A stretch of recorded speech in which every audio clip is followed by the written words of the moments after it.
Now I've got a new phone because that last one didn't work very well at all. It kept like changing the date 6 hours. Be that as it may, we'll see how this one works.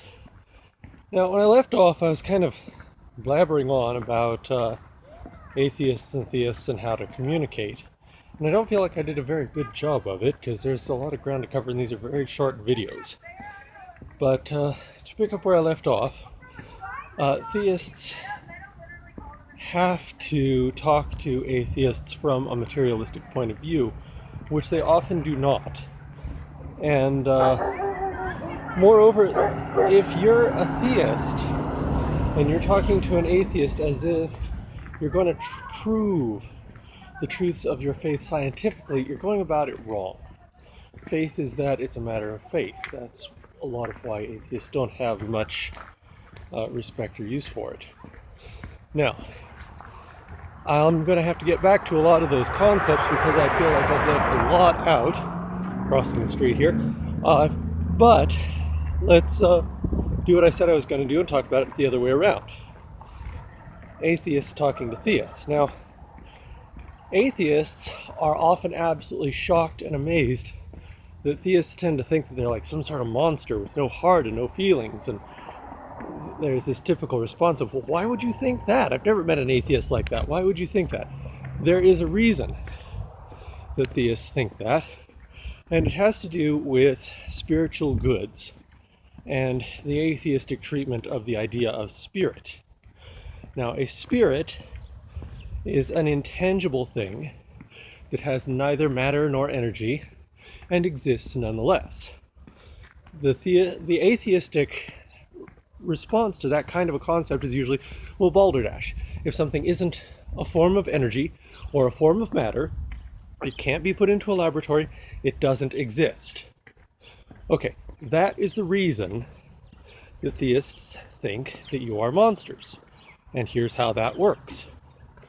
Spiritual goods include things like love, peace, harmony, truth, justice. So to the theistic ear, to the religious ear, if you say that there is nothing that is not matter or energy, you are saying that there is no such thing in this universe as love. Okay, you're saying there's no such thing as peace or harmony or unity, or we can even break it down a bit more to make it easier to understand. There is no three. Can you find a three in nature?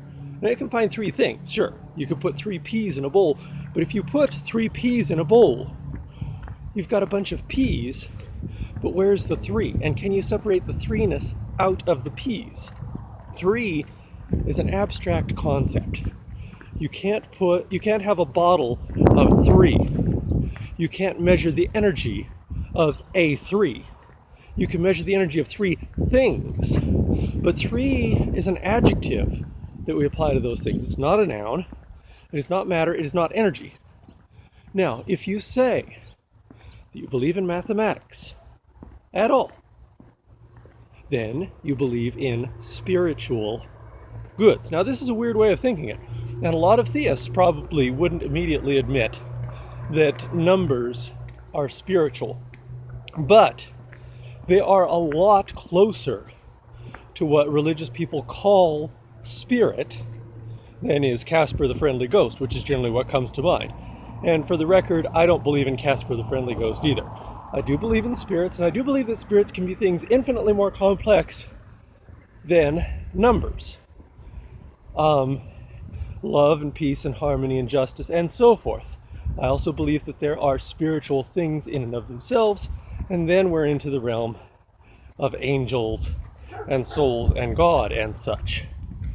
But you have to understand what that concept is and what theists mean by it for you to understand why we think, well, not we, I put myself in the theistic camp because I am a theist, but why some people in my camp would tend to say that you must be a terrible person if you don't believe in anything that isn't matter or energy, because you've ruled out love and beauty and truth and justice. You've said these things do not exist, can't put them in a lab, they're not a thing.